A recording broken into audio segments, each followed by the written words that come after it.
The Sensex just hit an all-time high of 84,000. Your friend made 30% returns this year. But there's this voice in your head screaming, this can't last. So what do?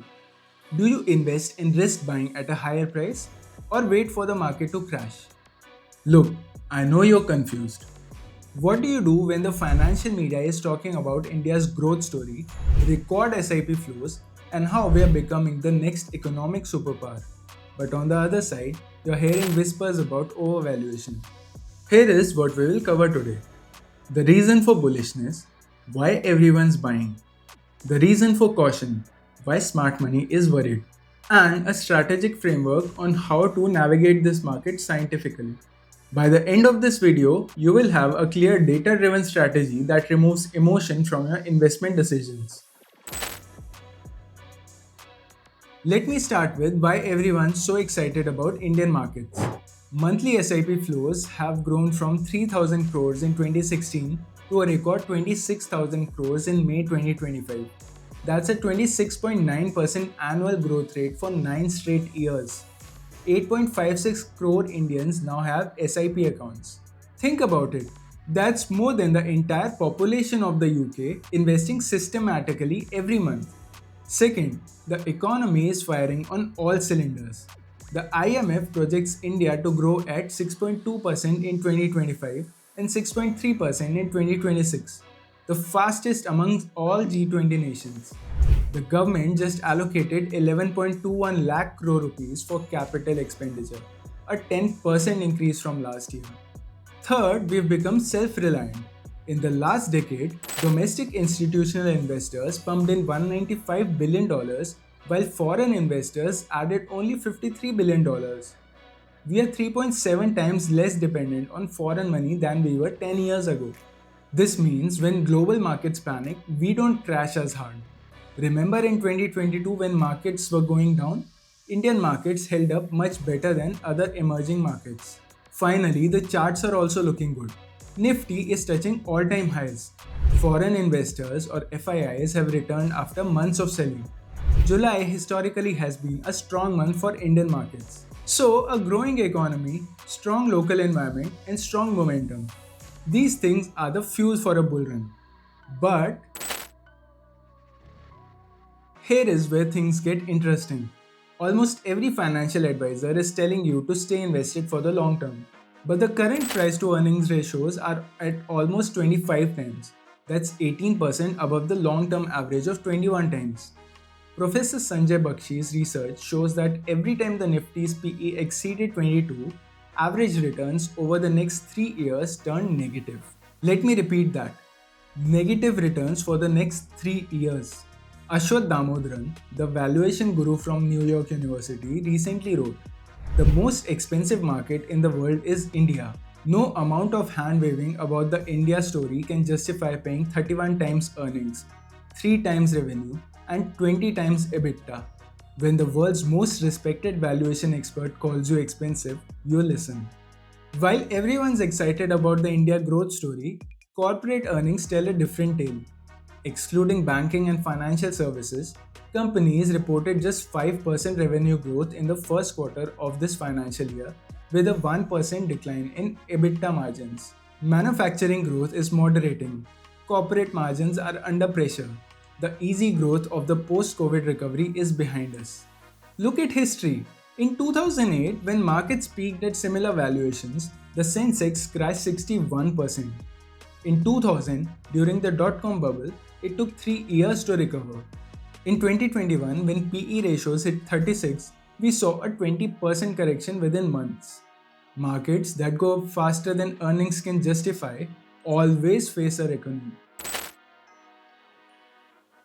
So what do? Here is your 3-step framework. Strategy 1. Systematic investing or SIP. First, understand this. For long-term goals, market timing is far less important than time in the market. Capital Mind did a fascinating study. They analyzed investing at all-time highs versus random days between 1999 and 2022. The results? It hardly makes any difference if you invested at all-time highs or on random days. The difference is statistically insignificant. Here is why SIPs work brilliantly in volatile markets. When markets are high, you buy fewer units. When markets fall, you buy more units. Over time, your average cost smooths out. Let's say you invest 10,000 rupees monthly in a fund that's trading at 100 rupees per unit today. So you get 100 units. Next month, if the price drops to 80 rupees, you get 125 units.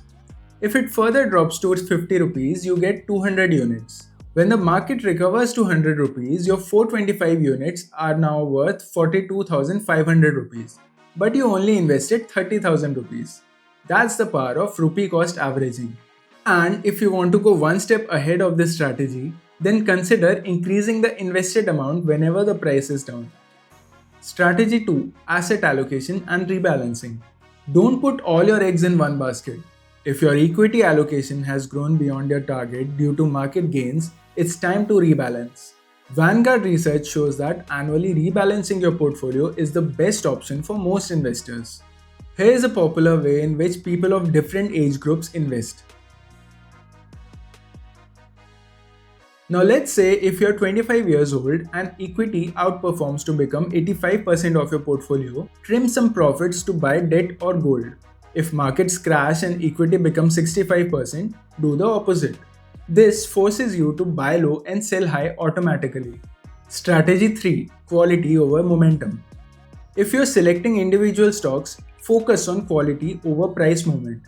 In 2025, momentum stocks have delivered 18% returns versus 11% for value stocks. But momentum without quality is dangerous when the markets turn. Here's a quick quality checklist you can use for selecting a company to invest in. It should have consistent revenue growth on a 5-year average. It should have stable or improving margins.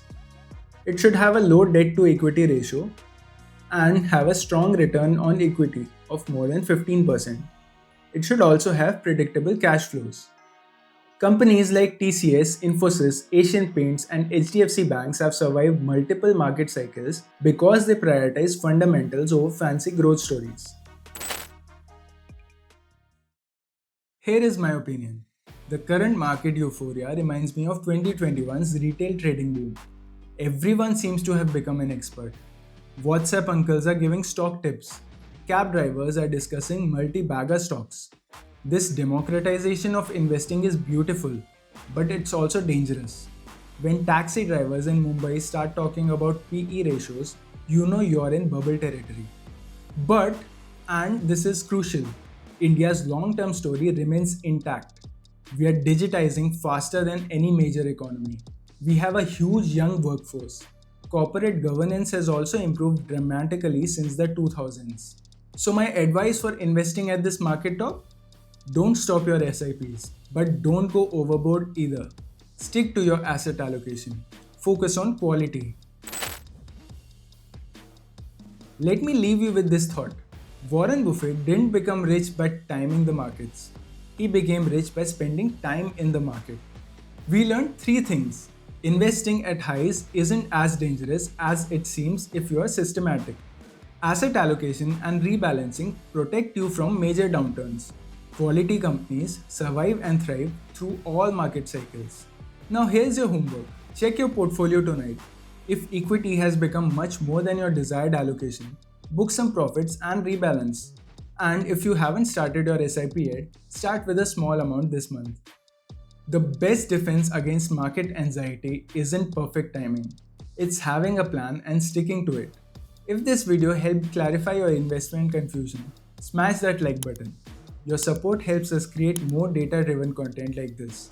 Until next time, invest wisely.